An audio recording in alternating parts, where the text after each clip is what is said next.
गोरखनाथ को सेवा दे दी तो इन बालकन खिलाया करे। कहा अच्छा गुरु जी।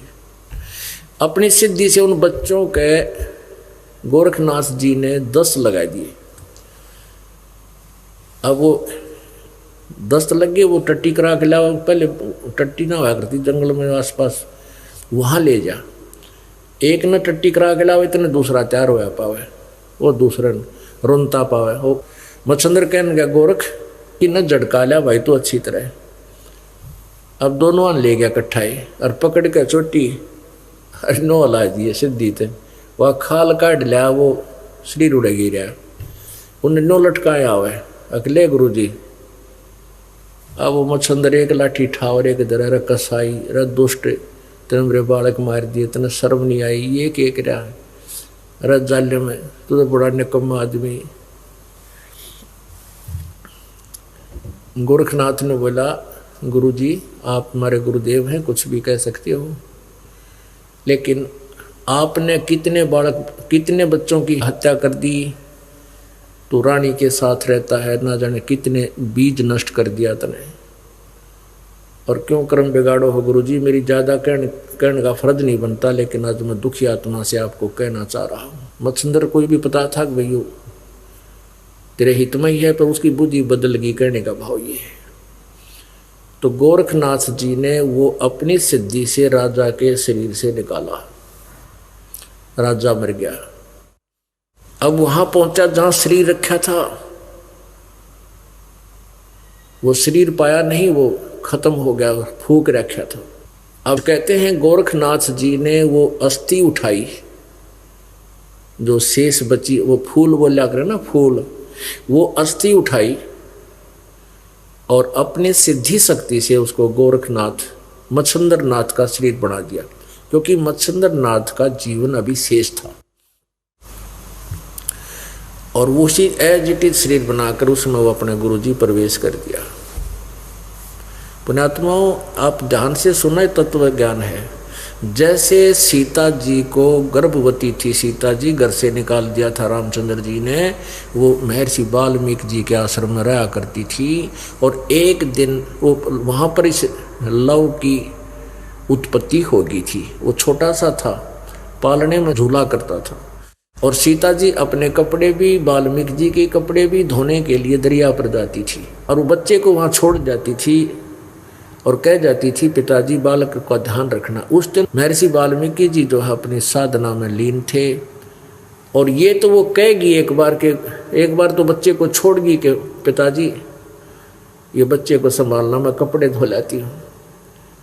तो वाल्मीकि जी साधना करने ही लगे थे। फिर वहाँ जाकर देखा कि गुरु पिताजी ना जाने किस टाइम तक साधना करेंगे, और बच्चे को कोई जंगली जानवर उठा ना ले जावे, तो वापस आ गई और उस बच्चे को साथ ही उठा लेगी कि वहीं लेटा लूँगी और कपड़े भी धो लूँगी। कुछ देर के बाद ऋषि जी की अपनी साधना पूरी हुई, खड़े हुए नित्यनेम करके, वो उसने देखा वे लड़की कह के गई थी बच्चा तो कोई ना। ऋषि जी ने सोचा पहले दुखिया बेटी है और ये बच्चा ना पाओगा ना, रो रो कर मर जाएगी। तो उसने एक डाब होती है, एक तीखे से घास होता है, वो डाब तोड़ी, अपनी सिद्धि से उसको एक बालक बना दिया। जब सीता जी वापस आई और लव को गोदी में लिए हुए आ रही थी, तो सीता जी ने पूछा गुरुजी ये किसका बच्चा है? और समझ गए वाल्मीकि जी, अब बेटी आप वाला ही तो है। कि नहीं पिताजी, मैं तो दोबारा आकर के इस बच्चे को साथ लेकर चली गई थी, मैंने सोचा आप साधना कर रहे हो, कोई जंगली जानवर बच्चे ने ना खा जाए। तो वाल्मीकि जी कहने लगा बेटा ये मैंने ऐसे ऐसे सोचकर इस बच्चे को अपनी सिद्धि से एक बालक और बना दिया। बेटी ये दोनों तेरे ही बालक हैं, दोनों को पाल ले। तो कहने का भाव ये पुण्यात्माओं, ईश्वरीय शक्ति से भक्ति से शक्ति आती है, और उससे ऐसे चमत्कार ये साधक ऋषि महर्षि करते रहे, लेकिन मोक्ष नहीं था।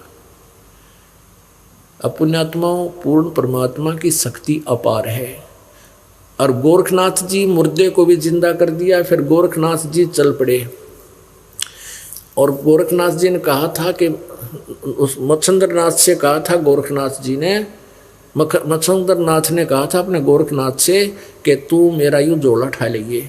जब राजा के शरीर से निकला तो वहाँ जब वो मच्छिंद्रनाथ का शरीर बन गया, मच्छिंद्रनाथ अपने शरीर को ग्रहण करके चलने लगा, वो जोड़ा काख में दे लिया थैला। उसमें के था, एक सोने की ईंट थी, सोने की ईंट वह काख में दे रहनु सोना, क्योंकि राज अंश को खा के लालची लोभी हो गया। अब गोरखनाथ जी जान गया कि बाबा जी तो बिगड़ गया, गुरु जी तय ये सोने नजे काख में दे रहा है। तो उसने क्या किया कि वो सोने, वो थैला एक कुएं पर पानी पीने लगे, वो थैला उसमें जाड़ दिया कुएं में, वो सोना गिर दिया। अब मच्छिंद्रनाथ कहने लगा, रे निकम्मे तने जुल्म कर दिया, तने तो नाश कर दिया, यो के कह सोना था सोना यो, और इतने रुपया का उतार न्यो करा और भंडारा करा और एक झोपड़ी गालाओ। अब गोरखनाथ जी ने सोचा बाबा गुरु जी तक कतिए इसकी तो विवेक खत्म हो गया। अपनी सिद्धि शक्ति से एक पहाड़ी थी छोटी सी और उस पर एक पानी का छींटा मार दिया और वो पूरी पहाड़ी सोने की होगी। अगले गुरु जी उठा ले सारी पहाड़ी को ले चलो। अपने आत्माओं, यदि आज वर्तमान में ऐसे सिद्धि वाला कोई व्यक्ति मिल जाता है, दास की बात ने कोई नहीं सुने, क्योंकि हम तो इन चमत्कार नमस्कार ज़्यादा करते हैं। तो परमात्मा ने इस युग में, इस समय में ऐसे सभी कंडम हो लिए, इनकी पिछली भक्ति साधनाएं थी वो सिद्धियाँ खत्म हो चुकी हैं। अब इनको वो यथार्थ भक्ति मंत्र भी ज्ञान नहीं, सिद्धि प्राप्त करने वाला मंत्र भी इनसे अवॉइड हो लिया, वो भी इनसे समाप्त हो चुका है, वो सिद्धियां भी इनके पास नहीं रही। परमेश्वर कबीर जी की लीला है। तो ये ऐसे ऐसे चमत्कार मुर्दे को जिंदा कर दे, पहाड़ का सोना बना दिया। और फिर भी परमात्मा ने कहा मुर्दे कहाँ जीवावता, तू भी मुर्दा माही। परमात्मा ने कहा उस गोरखनाथ से, तो ये मुर्दे जीवा के राजी हो रहा, तो भी एक दिन मरेगा, तेरी भी मृत्यु होगी। तेरे शंकर जी मर गए, ब्रह्मा मर गए, विष्णु मर गए, तू कहाँ रहेगा। तो पुण्यात्माओं, इस ज्ञान से ये समझना है कि कोई ऐसा भी चमत्कार तुम्हें कोई देने वाला मिल जाए और ये मंत्र किसी के पास पृथ्वी पर नहीं है, अब डगमग मत होना। ये तत्व ज्ञान इसलिए दिया जाता है कि आप किसी के भरमाए भरमो नहीं, और आप डगमग हो जाते हो तो आपका भक्ति मार्ग नष्ट हो जाता। तो पुण्यात्माओं, इस प्रकार आपके ऊपर विशेष कृपा है परमात्मा की कि आपको ये ज्ञान सुनने को मिल रहा है, और इसको दृढ़ निश्चय के साथ अब जो दास ज्ञान बताता है, जो विधि बताता है, इसके अतिरिक्त कोई भी आकर तुम्हें किसी प्रकार का भी ज्ञान देने की चेष्टा करता है और आप उसके द्वारा दिए गए भक्ति मार्ग को स्वीकार करते हो, तो आप भक्ति से भ्रष्ट हो गए। क्योंकि वो अज्ञानी व्यक्ति से आपने कोई भक्ति मार्ग साधना ग्रहण कर ली तो आपका वो गुरु हो गया, दास नहीं रहा। आध्यात्मिक मार्ग में ऑटोमेटिक कनेक्शन कटता है, तो फिर आपकी भक्ति नष्ट हो जाएगी। आपने इस दास के अतिरिक्त किसी के भी द्वारा दिए गए भक्ति विधि को स्वीकार नहीं करना है, ये फाइनल समझ लेना, यदि आपने इस मार्ग में सफल होना है। क्योंकि इस ज्ञान को थोड़ा बहुत सुनकर अटपट करने वाले करा कितने भटका मर गए, कहते चातुर प्राणी चोर हैं, ये मूड मुग्ध हैं ठोठ, और संतों के निकाम के उनके दो गलजोट। बीजक की बाता कहें बीजक नाही हाथ, ये पृथ्वी डोबन उतर कह मीठी बात। अपने गुरुदेव के द्वारा ही दिए गए भक्ति मार्ग पर चलना है। कोई कुछ भी बताए, आपका साथी भी आपको कोई कहता है कि ऐसे भक्ति करनी चाहिए, तो भी व्यर्थ है। भक्ति मार्ग में ये दास जैसे बतावे कैसे सिमरन करना है, किस मंत्र का करना है, कब करना है। श्वास उस श्वास से नाम जपो, व्यर्था श्वास मत खो, ना बेराई सांस का फिर आवन होकना। नाम उठत नाम बैठत नाम सोत जागवे, नाम खाते नाम पीते नाम सेती लागवे। सिमरन का कोई समय नहीं है, क्योंकि पहले ये मूर्ख लोग हमें मूर्ख बनाया करते थे कि सुबह ब्रह्म मुहूर्त में साधना करनी चाहिए, बड़ी साधना होती है, सुबह की साधना का बड़ा लाभ होता है। तो पहले ये इसी टाइप के लोग होते थे कि सुबह, पहले हमें कैसे मूर्ख बना रखा था इन साधकों ने, संतों ने, नकलियों ने। एक गांव में क्योंकि साधु संत पिछली भक्ति शक्ति का कोई आ गया, थोड़ी बहुत सिद्धि दिखा दी, उसकी चर्चा होगी, वहाँ डेरा बना दिया, वहाँ और भी कोई, उसके जाने के बाद और भी साधु संत भक्त साधक रहने लगे। और वो क्या करते थे, हमें आप जी को मजदूर बना कर रखते थे। वो सिर्फ इतना ही कहते थे कि तुम साधु संत की सेवा करा करो, तुम्हें बहुत धन लाभ होगा। अब साधु वहाँ 10 एक नगर में, एक गाँव में एक डेरा बना हुआ था, उसमें 5-7 साधु आते जाते रहते थे। और ग्रामीण जो श्रद्धालु होते थे वो उनकी सेवा किया करते थे। वो क्या करते थे, 4 महीने चौमासा वहाँ व्यतीत किया करते थे। और गांव के श्रद्धालु लोग भी, हमें धन प्राप्त होगा साधु की सेवा से। और ये भी कहा करते थे कि जो ज़्यादा भजन करता है उसकी सेवा करने से ज़्यादा लाभ होता है, ये उनकी धारणा थी। तो वहाँ क्या देखा करते थे, वह ग्रामीण लोगों का अनुभव था कि जो संत सुबह जल्दी उठता है, सवेरे जल्दी उठकर साधना करता है, वो सही भक्त है, उसके पास भक्ति शक्ति ज़्यादा, और उसकी सेवा करेंगे हमें ज़्यादा लाभ मिलेगा। तो वो क्या करते थे, ये देख लेते थे कि सुबह किस संत की लंगोटी सूख रही है, यानी एक लंगोट बांध कर नहाया करते थे और वो सुखा दिया करते थे वृक्षों की टहनियों पर। तो वो आकर पूछते थे जी ये कौन से महाराज की लंगोटी है। वो दूसरे बता देते थे कि उस साधु की है, ये वक्त से उठे थे, स्नान किया था। हाँ जी हम धो देंगे इसको। वो धोने के बहाने और पूछ लेते थे किस साधु की है, तो उसके चारों तरफ वो सभी उसी की सेवा में लग जाते थे, उसके पैर दबाते, उसकी खातिर दूध लेते हैं, अच्छी बढ़िया रोटी बना के लेते।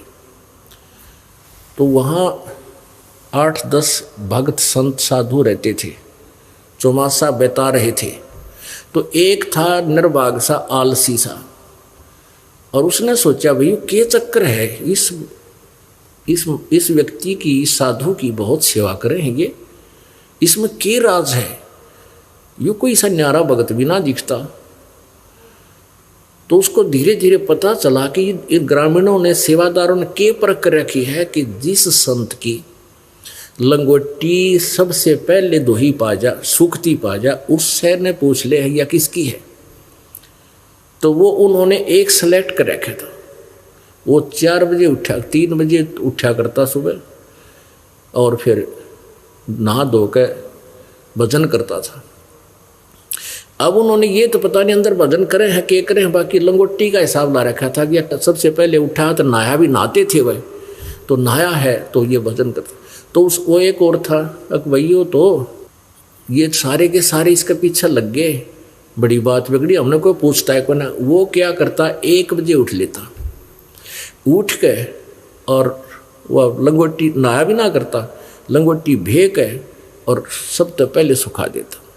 तो बाहर 1-2 सेवक रहा करता था, तो उन जाकर पूछने लगे कि भी ये फिर दूसरा दोबारा टाइम, तो पहले जो वहाँ एक आधा सेवक रहता था वो बताया करता कि ये लंगोटी सबसे पहले यहाँ सूखी है, सबसे पहले ये नया उठा है आज। तो ऐसे लगातार 4-5 दिन जब देखा कि ये सबसे पहले लंगोटी सूखा है, तो सारे के सारे श्रद्धालु उस पहले वाले को छोड़ कर, जो 3 बजे उठ कर भजन कराया करता, उस 1 बजे वाले के सेट हो गए, और सारे उसकी मालिश करे, पूजा करे, उसकी खातिर दूध लावर, फल लावे, और वो और सारे छोड़ दिए। और वो क्या करे, उस लंगोटी ने सुखा के, नहावा भी नहीं, जाड्या में कौन नहावा ऐसे वक्त उठ के, उसने सुखा के अरोड के चादर सो जा भीतर कुटिया में जाके, और उसकी पूजा सब तैयारी शुरू होगी। तो उन्हें बोला करूँगा थारी सी तीसी, तुमने मूर्ख बना रखा था। तो हम ऐसे बुद्धू बना दिए लोगों ने कि 2 बजे उठा तो बड़ा भजन हो। अरे भजन तो जब करोगे उसी टाइम हो जाएगा, दिन में करो, शाम में करो, सुबह करो, पर कर सवेरे कसक के साथ करो, लग सच्ची श्रद्धा से करो। भक्ति करे बिन भाव रे सो को ने काजा, अगर श्रद्धा नहीं है, भाव नहीं है, भक्ति किसी टाइम करो चाहे ना करो, वह व्यर्थ है। और सच्ची श्रद्धा के साथ किसी भी समय आपका सिमरन आप कर रहे हो वही लेखे में होगा। तो इस प्रकार अपनी साधना सफल करो, किसी के भरमाए तुम भरमो नहीं, क्योंकि दास ये चाहता है कि आपको इस अनमोल ज्ञान दे दूं, चाहे ब्रह्मा विष्णु महेश भी आ जाओ, आप अपने पद से भ्रष्ट ना हो, उसको तभी सफल हो पाओगे। बोलो सतगुरुदेव सत साहेब। परमपिता परमात्मा पूर्ण ब्रह्म सर्वश्रेष्ठी रचनहार कुल मालिक कबीर देव कबीर साहब अल्लाह अकबर पूर्ण ब्रह्म जी की असीम कृपा से आज ये चंद पुण्यात्माएं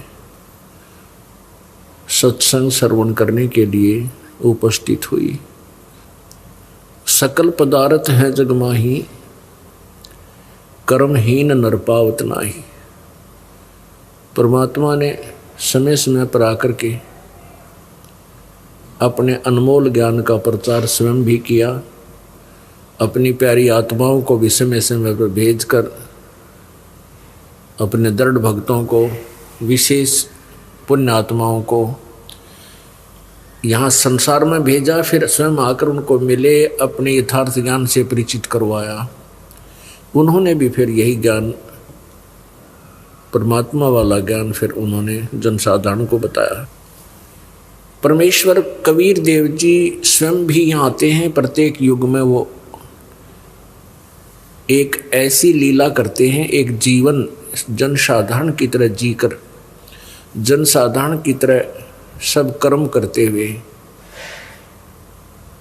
वो हमारे लिए एक उदाहरण पेश करते हैं कि एक अच्छे नागरिक का कैसा आचरण होना चाहिए, एक सुयोग्य शिष्य का कैसा बर्ताव और व्यवहार होना चाहिए, और एक तत्वदर्शी संत कैसा होना चाहिए, उसको कैसा ज्ञान होना चाहिए। सतगुरु भी वह स्वयं थे, जगत गुरु भी वह स्वयं थे, हैं और रहेंगे। वो परमेश्वर भी स्वयं हैं, परंतु हम अज्ञान के कारण परमात्मा को पहचान नहीं सके, जिस कारण से अब हम अभी तक यहाँ भ्रम भटक रहे हैं। परमेश्वर कबीर जी ने ही सर्व सृष्टि को ज्ञान दिया है, जो यथार्थ ज्ञान है। किसी भी संत या पंथ की कोई पुस्तक आप देख लीजिए या उनके प्रवचन सुन लीजिए, परमात्मा कबीर जी की अमृतवाणी का सहयोग वो अवश्य लेते हैं, क्योंकि इस परमेश्वर की अमर ज्ञान बिना उनका थोड़ा बहुत जो वो जैसा जानते हैं वो भी प्रभावशाली नहीं बन पाता, क्योंकि परमात्मा की अमर वाणी में बहुत पावर है, शक्ति है। ये आत्मा को झंझोड़ कर रख देती है। आत्मा को यहाँ इस जीव को कालबली ने अपने तीनों पुत्रों के द्वारा बेहोश करवा रखा है। ये वास्तविकता से अपरिचित हो चुका है। तीनों गुण, रजगुण ब्रह्मा जी, सतगुण विष्णु जी, तमगुण शिव जी, इन त्रिगुणमयी माया के द्वारा इस जीव के ऊपर बहुत जबरदस्त प्रभाव डाला गया है। और ये प्राणी केवल यहीं तक सीमित हो गया है कि जैसे मानव शरीर मिला, युवा हुए, ब्याह हुआ, शादी हुई, फिर बालक हो गए, फिर उन बच्चों की परवरिश कर दी, उनकी विवाह शादी कर दी, और फिर मृत्यु होगी। इसी क्रिया को, इसी कार्य को अंतिम रूप दे रखा था। उस परमात्मा ने आकर हमें ज्ञान कराया कि तुम केवल इस कार्य के लिए नहीं आए हो, ये तो तुम्हारा संस्कार है, ये तुम्हारा प्रारब्ध है, इसको तो तुमने जैसे तैसे करना ही है। इसके साथ साथ आप जी ने एक आवश्यक कार्य और करना था, जो मानव शरीर का मूल कार्य है, वो तुमने शुरू भी नहीं किया, प्रारंभ भी नहीं किया। उसके लिए परमात्मा अपनी अमृतवाणी में बताते हैं, कबीर नौबत आपनी दिन 10 ले हो बजाए, ये परपटन ये गली बहुर न देखो आए। कबीरा नौबत आपनी, जिसका जैसा भी संयोग है, जैसा संस्कार है, जैसा प्रारब्ध है, ये 10 दिन के लिए आपका बना हुआ, 10 दिन में यानी कुछ ही समय के लिए। आप जी ये सोचते हैं कि जैसे मनुष्य जीवन 80-90 वर्ष तो होता ही है। आज तो 80 और 90 के दौर में पहुंच चुके हैं जो व्यक्ति, जो बहन भाई माई बुजुर्ग, उनसे पूछकर देखो, उनको ऐसा लगता है जैसे पूरा जीवन एक क्षण में व्यतीत हो गया हो। 80-90 वर्ष उनको ऐसा लगता है जैसे कल की बात थी, सारा इतिहास उनके सामने आ जाता है। और हजार वर्ष तक भी यहाँ पृथ्वी पर रहकर चले गए, उनका भी जीवन अंत हो गया। उनको भी ऐसा लगा जैसे कल की बात थी। तो यहाँ परमात्मा कहते हैं, कबीरा नौबत आपनी 10 दिन लो बजाए, और ये परपटन ये गली बहुर न देखो आए। जिनका नौबत बाजती मंगल बनते बार, एक हरि के नाम बिन वो गए जन्म सभार। राजाओं के विषय बता रहे हैं परमात्मा कि जिनके बाजे बाजा करते थे। आप देखते हो गवर्नर हाउस में और राष्ट्रपति हाउस में एक ऐसा कक्ष, ऐसा स्थान बनाया जाता है जहां अब तो ऑटोमेटिक कंप्यूटराइज हो गया, अपने आप बाजे बजते रहते हैं। पहले नौकर सेवकों की ड्यूटी लगाया करते थे, वो बाजे बजाते रहते थे, उसमें नौबत बाजती ही रहती थी। वो राष्ट्रपति हाउस में और गवर्नर हाउस के अंदर ऐसा व्यवस्था होती है। तो परमात्मा कहते हैं, राजा लोग जिनके नौबत बाजा करती थी और हाथी द्वार पर बांधा करते थे, हाथी रखते थे जो राजा लोग, अपने ये शोभा दिखाते थे कि इस राजा के पास 100 हाथी है। यानी एक हाथी को रखना कोई हंसी खेल नहीं है, उसकी खुराक इतनी है। राजा कहते हैं 100 हाथी, 200 हाथी रखे हुए हैं। तो वो अपनी शोभा दिखाते थे कि उस राजा के पास इतनी हाथी है, वो अपने किले के बाहर बांधते थे। जिनके नौबत बाजती और मंगल बंदते बार, एक हरि के नाम बिना वो गए जन्म सब हारे। परमात्मा की भक्ति के बिना अपना जीवन नष्ट करके चले गए। पूर्व जन्म के संस्कार से व्यक्ति राजा बनता है या धनी बनता है, सेठ बनता है, मनुष्य शरीर प्राप्त करता है, और सत्य भक्ति ना करने से वो अपना जीवन व्यर्थ कर जाता है। सातों शब्द जो बाजे ते घर घर होते रागे, ते मंदिर खाली पड़े इब बसन लागे कागे। जहां पर वो राजा लोग रहा करते थे, मस्ती मारा करते थे, उन नाच गाने सुना करते थे, भक्ति की नहीं। कबीर हरि के नाम बिना वो राजा रसब हो, गली गली भौंकत फिरे फिर टूक न डाले को। माटी लदे कुम्हार के फिर घास न डाले कोई। कबीर हरि के नाम बिना ये राजा रसब, रसब मन गधा, राजा रसब हो और मिट्टी लदे कुम्हार के घास न डाले कोई। तो यहाँ बताते हैं, सातों शब्द जो बाजते घर घर होते राग, और ते मंदिर वे महल इब खाली पड़े, उनमें बैठन लगे काग। यानी कोई नहीं रहा, सब चले गए अपना कर्म करियाना बेच के। कबीर थोड़ा जीवना ये मांडे बहुत मंडान, सभी उबा पंथ सिरिये राव रंक सुल्तान। एक दिन ऐसा होएगा सबसे पड़े बिछोए, राजा राणा राव रंक सावधान क्यों न होए। उजड़ खेड़े ठीकरी ये गड़गड़ गए कुम्हार, रावण जैसे चले गए वो लंका के सिकदार। कबीर ऊंची दिस से धौले रहा मांडी चीती पोले, एक हरि के नाम बिना यो जम्मा रहेगा रोले। कितनी प्यारी वाणी, कितनी आत्मा को झंझेड़ने वाली वाणी परमात्मा कबीर जी की है। ये वो सच्चिदानंद घन ब्रह्म की वाणी है जो आत्मा को सचेत करती है। इसके सुनने से ये तीनों गुणों का प्रभाव हट जाता है और फिर रुचि बनती है परमात्मा में। क्या बताते हैं, ऊंचा दिसे धौलरा और मंडी चीती पोल। क्या आपने मकान के ऊपर बढ़िया चित्रकारी कर रखी है, अच्छा संगे मरमर ला रखा है, टाइल लगा रखी हैं, परमात्मा कहें भक्ति ना करी तो यो काल तुम्हारी रोल मार रहा है। रोल मारना मीन आपको मूर्ख बना रहा है, आपको भ्रमित करके ठग रहा है। ऊंचा दिसे धौलरा मांडी चीती पोल, एक हरि के नाम बिना यो जम मारेंगे रोल।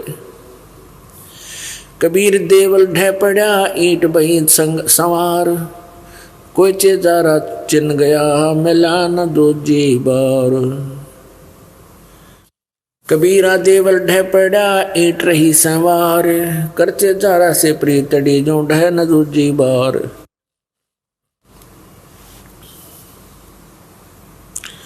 कहा चुनावे मैडिया चुना माटी लाए, ये मीच चुनेगी पापनी तन दौड़ कलेगी आए। परमात्मा कहते हैं कहाँ तुम इन कोठी बनाने में लगे रहते हो। परमात्मा की भक्ति भी करो, मालिक ने याद करो, और मीच चुनेगी पापनी और दौड़ के लेगी आए। कि तुझे यह मौत अचानक उठा ले जाएगी। एक समय की बात है, एक व्यक्ति रोहतक के अंदर छोटू राम चौक के पास, उसके साथ में एक बहुत बड़ी मार्केट बनाने लग रहा था। पुराने मकान को वहाँ तोड़ ताड़ के मोल लेके, कहते हैं वो आधिक बनी थी और शाम के समय मजदूरों को उनकी दिहाड़ी देकर मेहनताना दे करके वो स्नान करने लगा। गर्मियों के दिन थे, वहीं तराई के लिए टूटी ला रखी थी, उसको उसमें नहाने लग गया। नहा के और उसने कपड़े भी पूरे नीट चेंज किए थे, धोती बांधी थी। और मजदूर वहीं अपने पैसे गिन रहे थे और वहीं उसकी टिकट कट की मृत्यु को प्राप्त हो गया।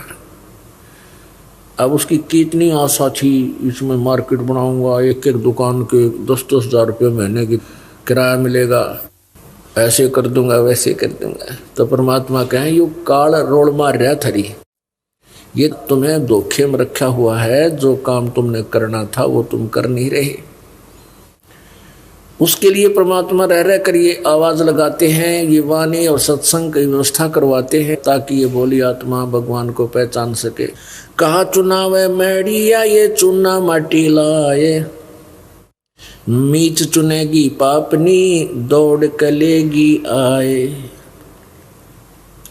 कहा चुनावे मैडिया ये लंबी भीत उसारे, घर तो 3.5 हाथ भाई घना तो 4.25। अब क्या बताते हैं परमात्मा कि घर तो 3.5 हाथ और ज्यादा चाहता है तो 4.25। एक व्यक्ति का अपना जो शरीर होता है वो 3.5 हाथ का होता है।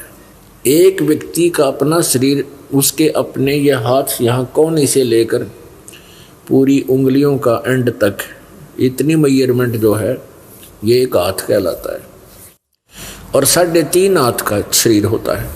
तो परमात्मा कहते हैं घर तो 3.5 हाथ और घना तो 4.25 और घना करे तो 1 फुट और बढ़ा ले बस, यानी एक चारपाई पर सोना है और अपने एक हाथ के बराबर ही इंसान की चौड़ाई होती है।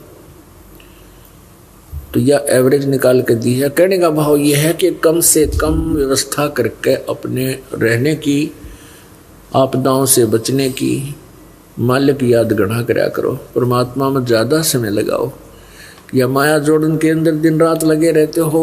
हमने अपना जाल फंसने के लिए काल के जाल में आप पे बुन लिया मकड़ी के सा जाला, और इस काल ने करवा दिया सारा काम। अब पुण्यात्माओं, जैसे मकान बनाते हैं, मकान इतना बनाओ आपका काम चल जाए, बेमतलब पैसे को बर्बाद करना। फिर वो पैसा आता कैसे है पता नहीं, कहाँ कहाँ के अटकलबाजी, कोई चोरी की तो ठगी की, तो कहीं पर मिलावट या कोई और झूठ कपट अटपट करके माया जोड़ी जाती है। और फिर वो कहाँ लगाता है, थोड़ी सी ज़्यादा हो जाएगी तो मकान बना होगा। मकान भी न सोचेगा कि आसपास के क्षेत्र में तेरे इस कॉलोनी में एक नंबर का हो, दुनिया ने देखे कि उसकी बहुत बढ़िया कोठी है। फिर क्या करता है कि जैसे बच्चों का विवाह करते हैं,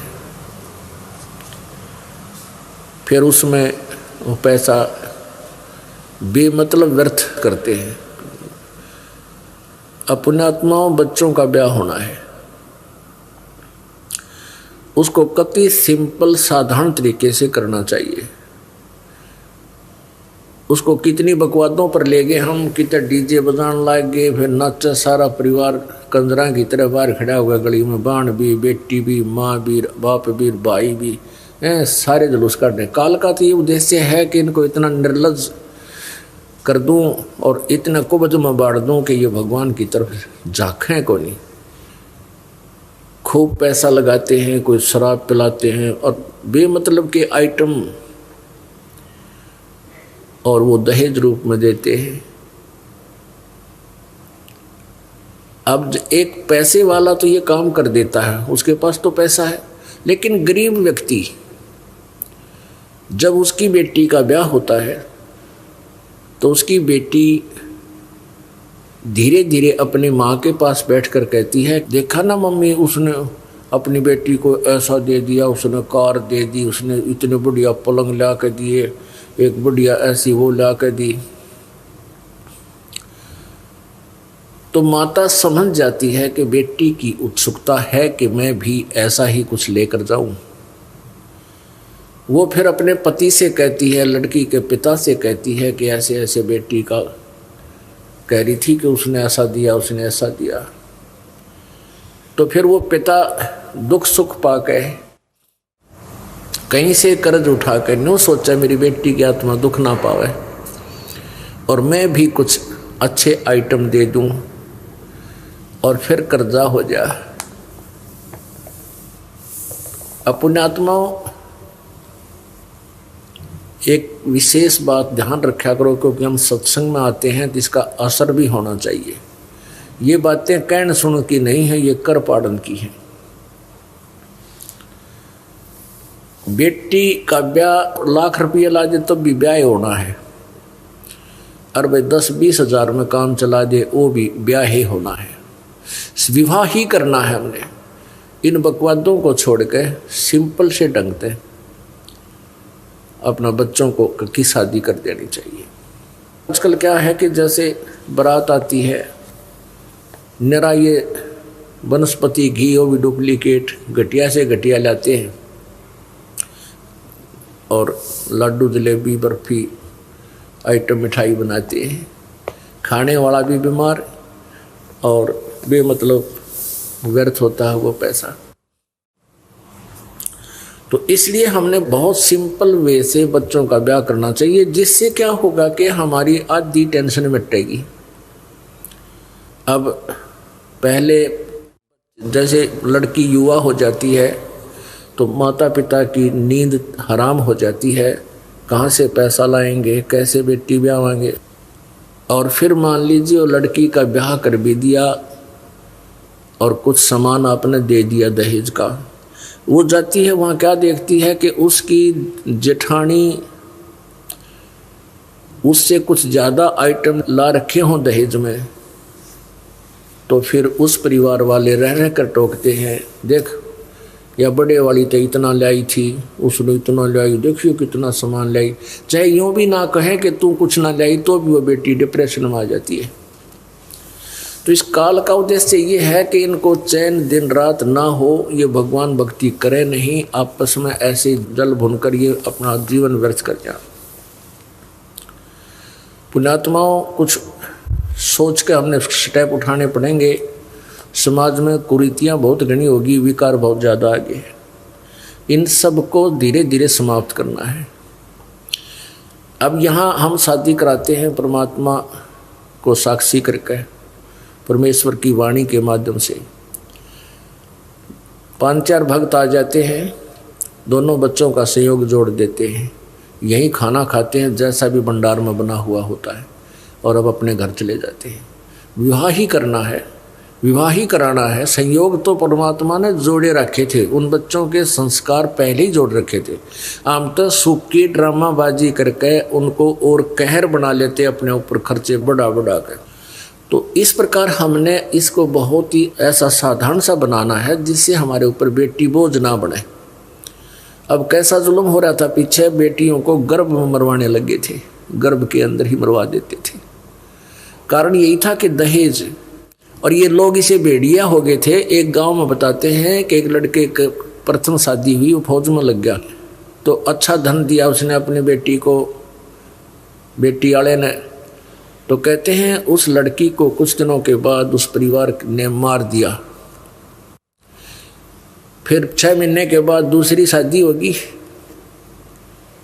तो 1 साल के बाद उसको भी खत्म कर दिया, इतनी विवश कर दी कि वो फांसी खा गई। अब फिर तीसरी शादी हुई, तीसरी शादी में भी उन्होंने ऐसा ही जुल्म किया। तो तीसरी वाले ने फिर क्या किया, पुलिस की हेल्प ली। पहले ये कानून नहीं बना था, तो उसने अपना पुलिस की हेल्प ली। कोई जानकार था उसका, कोई अच्छा बड़ा अधिकारी, और कुछ गांव वालों की हेल्प लेकर वो गांव में गया और अपनी लड़की का सारा सामान उठा ले गया, उसके ऊपर केस किया। उसके बाद उस लड़के का पता चल गया कि इन्होंने ऐसे ऐसे जुल्म किया। तो पुण्यात्माओं, ये लोग भेड़िए हो गए थे दहेज के चक्कर में। तो हम अपने पैर पे आपको वाड़ा मारते हैं। हमने इसको इतना बॉन्डर बना लिया। अब जैसे क्या करते हैं, दहेज में एक और बीमारी है कि जैसे लड़की जहाँ जाएगी उनको अगली बोलते हैं, और उन अगलियाँ के फिर और अगले, यानी कहीं और रिश्तेदारियों की, उन सब के कपड़े सूट आदि ले करके यहाँ लड़की ने जाने पड़ते हैं, यानी बहू को लेके आने पड़ते हैं उन अगलों के लिए। फिर क्या करते हैं, वो फॉर्मेलिटी करते हैं कि अगलियाँ की कितनी कपड़े बनेंगे, कितने सूट, अगलियाँ के 20। तो उन 20 के लिए कपड़ा ऐसा घटिया सा लाकर सेलेक्ट करके वो कितना काम ना और 20 आइटम बना देते। और उनको क्या करते थे, वो पहले जहाँ आगे लड़की लेके जाती थी अपने ससुराल में, ससुराल वाले उन अगलियाँ वाली को अलग रखते थे उन उस कपड़े को। वो फिर अपनी बेटी ने अगलियाँ के दे देते थे। वो स्टील कदे प्रयोग में नहीं आते थे, वह सूट आगे से आगे उस चक्कर में वो पट्टे जाते, गड़ जाते थे रखे रखे उन ट्रंकों में। ऐसी बुराइयां हमने अपने आप लगा लिए, कुरीतियां हैं ये भी साथ के साथ हमने अब समाप्त करनी है, ज्ञान के साथ। वैसे कोई जोर जबरदस्ती से नहीं।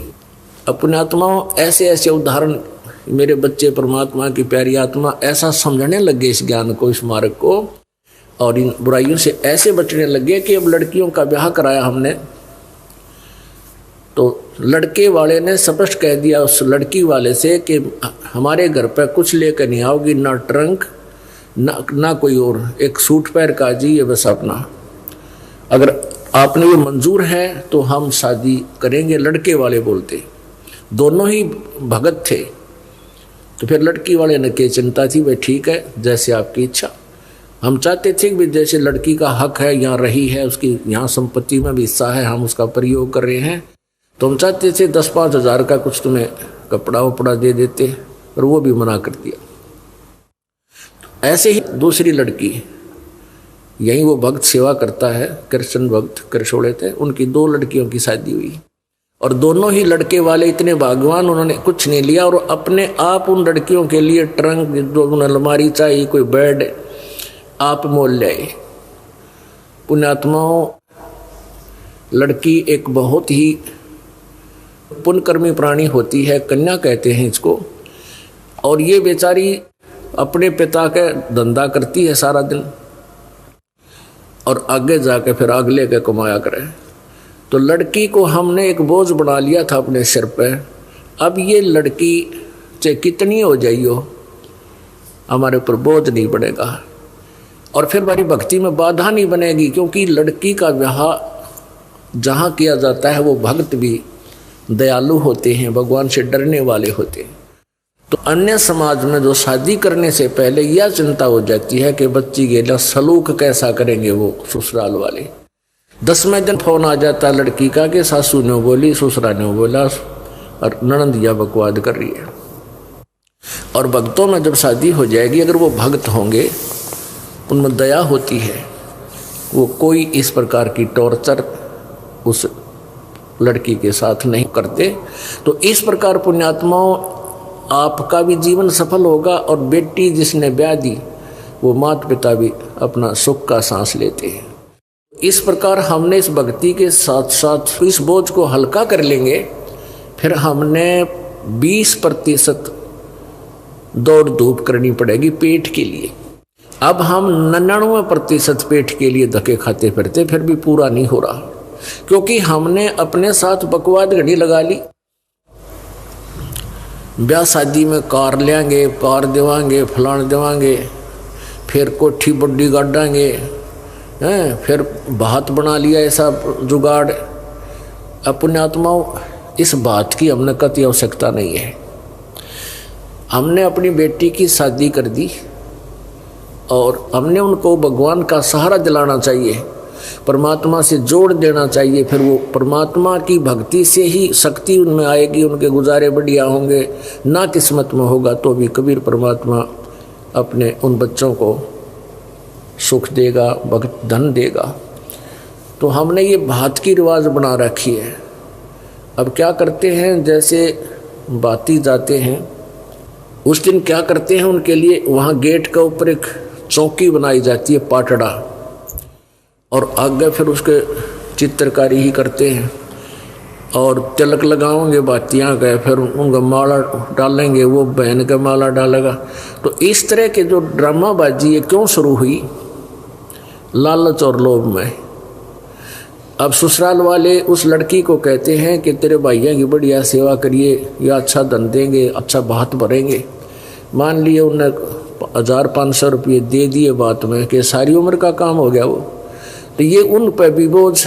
अच्छा फिर कपड़े, जैसे शादी होती है हम देखा करते तो सबके नए कपड़े बनवाया करते, रिश्तेदार आ जाते, बहन बेटियां आ जाती, अपने घर वाले के भी, यानी ब्याह वो जो लड़का लड़की का संयोग जोड़ने में जो खर्चा थोड़ा होया करता, ये बाकी ड्रामाबाजी में विघ्न हो जाया करता। तो हमने इन सब को, जैसे हम भात में जाते हैं और हम अपनी पूजा कराते हैं, तिलक आदि लगवाते हैं, ये नहीं लगवाना चाहिए, क्योंकि हम जीव हैं। अगर हम भक्ति पर लगे हुए हैं और हम दूसरे से अपनी पूजा कराते हैं तो परमात्मा रुष्ट हो जाता है, आपका नाम खंड हो जाएगा। हमने यहाँ अपना टाइम पास करना है। और जैसे आपकी बेटी अब ब्याह दी आपने और किसी कारण से उन बच्चों ने कोई कार्य करना है, मान लीजिए वो कोई दुकान करना चाहते हैं या कोई और व्यापार बिजनेस करना चाहते हैं, उनको पैसे की आवश्यकता पड़ जाती है, आपसे आते हैं तो उनको एज ए लोन दो, एज ए लोन दो, उधार दो, बगैर किसी इंटरेस्ट के। उनकी मदद करना चाहो तो ऐसे करो और उनको अपने पैरों पर खड़ा होने का आदी बनाओ। बेटा भगवान ने याद रखो और अपनी तुम धंधा करो और तुम्हारे पैसे हो जा जब दे देना, दबाव नहीं तुम्हारे पर। अगर मदद करना चाहते हो इस तरीके से करो, बहन को करो, अपनी बेटी को करो, या कोई और रिलेटिव है उसको करो, ऐसे करो। तो इस तरह फिर क्या होगा कि आपके ना तो उन बच्चों पर वजन होगा, अपने पैरों पर खड़ा होना वो सीखेंगे और कम से कम खर्च करने की चेष्टा करो। इसलिए हम इस माया की दौड़ धूप में जो 99% समय व्यर्थ करते हैं, 99 का अर्थ है कि जैसे दिन में जोड़ तोड़ गया, सपने फिर उसे आएंगे, रात को भी वही टाइम वेस्ट हो रहा है। अब यदि हम भक्ति ज़्यादा करेंगे, सत्संग ज़्यादा सुनेंगे, तो सपने भी हमने भगवान की वाणी याद आया करेगी, स्वप्न में परमात्मा की चर्चा होगी या सिमरन शुरू हो जाया करेगा, तो हमारा ज़्यादा समय फिर भगवान की भक्ति में लगा करेगा, हमारे वजन हल्का हो जाएगा। अब क्या है कि जैसे एक रक्षाबंधन का त्यौहार आता है, रक्षाबंधन के त्यौहार पर बहनें अपने घर जाती हैं, अपने भाइयों के राखी बांध गाती हैं। किस लिए बांधती हैं? कि भैया मेरी रक्षा करना। पुण्यात्माओं, जो रक्षक है उसका तो हमें पता भी कोई नहीं। वैसे तो बहुत जगह ऐसी घटना घटी है। एक बहन बता रही थी कि जी मैं इस आपका उपदेश लेने से पहले अपने घर गई, अपने भाई का राखी बांधन, इकलौता भाई था। और वो क्या हुआ कि मैं घर पहुंची, 1 घंटे के बाद पता चला कि भाई दुर्घटना में मर गया। अब वो राखी रुखी तब भूल गई, टक्कर मारने द्वारा के। पुण्यात्माओं, हम यही प्रार्थना करते हैं कि हमने सारे उल्टे विपरीत रास्ते अपना लिए। अब जो हमारी भी रक्षा करे, बहन की भी रक्षा करे, भाई की भी रक्षा करे, क्यों ना हम उस परमात्मा का राखी बांध जा, यानी उसकी शरण में आ जाए, उसका उपदेश ले लें। तो उस लड़की को ज्ञान हुआ, वह नाम लेगी तो औरों को भी समझाती है कि बेबेकती गुरुजी जो कहे साची बात है। मैं इसी उद्देश्य से गई थी, मेरा भाई मेरी रक्षा करेगा, और भाई ये ना पाया मुझे, भाई की लाश आई मेरे सामने उसी रक्षाबंधन के दिन। तो परमात्मा हमारा सबका रक्षक है, हमने इसी को राखी बांधनी चाहिए, हमें और ड्रामेबाजी की कतई आवश्यकता नहीं है। हमारा जो त्यौहार है ये सत्संग है, समागम हमारा त्यौहार है, और ये महीने में 2-2 बार होता है, 3-3 दिन का होता है। ये त्यौहार मनाओ। बाकी त्यौहार क्या है? जैसे हम दिवाली मनाते थे, उसका उद्देश्य क्या था कि श्री रामचंद्र जी सीता जी को, रावण को मारकर घर ले आए, खुशी मनाई। और जब सीता गर्भवती निकाल दी करते, वो दुख ना मनाते। तो जब सीता जी गर्भवती थी, घर से निकाल दी, वो जब वह सीता सारा जीवन बाहर जंगल में ऋषि के आश्रम में व्यतीत किया, उसके बाद तुमने दुख ना मनाया। तो ये इस तरह की जो कहानियाँ, ये त्यौहार हम बनाने शुरू किए, इनकी हमें आवश्यकता नहीं। अब होली क्या है? होली किस लिए मनाते हैं कि भगवान ने प्रहलाद भगत की उस दिन रक्षा की थी। फिर प्रतिवर्ष वो लाकड़ी फूकते हैं, होली मनाते हैं, क्या फिर रक्षा हो जाएगी आपकी? परमात्मा रक्षा ऐसे ही करेगा जैसे प्रहलाद भगत ने भगवान की भक्ति और सच्चे दिल से की थी। पिता भी मना करे था या भक्ति छोड़ दे, लेकिन अंश ने छोड़ी नहीं कि पिताजी आप गलत कह रहे हो, मार्ग यही सही है, परमात्मा ही हमारा दुख निवारण कर सकता है। इसी बात पर पिता पुत्र की बात बिगड़ गई, लेकिन प्रहलाद भक्त बीज था, उल्टा नहीं हटा और अंत में विजयी हुआ। ऐसे ही आप जी ने ये भक्ति मार्ग मिल गया जो प्रहलाद के पास था, वो आपको मिल गई भक्ति। इस साधना को करो और मर्यादा में रहो, आपकी भी ऐसी रक्षा करेगा और कर रहा है। यहाँ हजारों की संख्या में ऐसे प्रमाण आपको दिखा दें जहाँ परमात्मा ने रह कर रक्षा की है, पल पल पर रक्षा की है। तो पुण्यात्मा, पहले तो हमने ये इस तरह के जो हमारे अपने आप हमने मकड़ी वाला जाड़ा पूर के इसमें आप फंस बैठे, इसको हल्का करो। इस तरह की ड्रामाबाजी बंद करो, और बीड़ी, शराब, मांस, तम्बाकू ये कभी भी नहीं छूना चाहिए। ये नर मनुष्य का आहार नहीं था। ये तो मनुष्य जो है ना पशु बना देता है। शराब जो है, तम्बाकू है, कोई भी जो चीज़ है नशा करती है, और तम्बाकू का प्रयोग तो बहुत बुरा बताया है। शराब पीना महादोष है, परस्त्री गमन, दुराचार ये महाअपराध हैं, इस जीव के लिए हानिकारक है। रिश्वत लेना, चोरी करना, ठगी करना, ये इस तरह की जो बकवाद हमने लगाई, इनको हटाना है। क्योंकि जिस कहते हैं नाम खुमारी नानका चढ़ी रहे दिन रात, और भांग तमाकू छोतरा ये तो उत्तर जा प्रभात है। यानी जो शराब आदि का नशा करते हो, भांग का करते हो या भूखी सुल्फा पीते हो, ये नशा तो कहते हैं सुबेरे समाप्त हो जाएगा। और भगवान की भक्ति का जो अमल है ये नशा करके देखो, नाम खुमारी नान नाम का नशा दिन रात चढ़ रहता है, परमात्मा के बिना में कुछ भी दिखाई नहीं देता। ये संसार आसार नजर आ जाएगा कुछ दिनों में आपको, क्योंकि आपकी ज्ञान आँखियाँ काम करने लग जाएंगी। जैसे ये शरीर क्या है, इसमें हार्ड, मांस और रक्त, विष्टा, पेशाब, बलगम, गंध, ये लपेट के इसके अंदर भर कर ऊपर ये चाम लपेट रखा है इसके ऊपर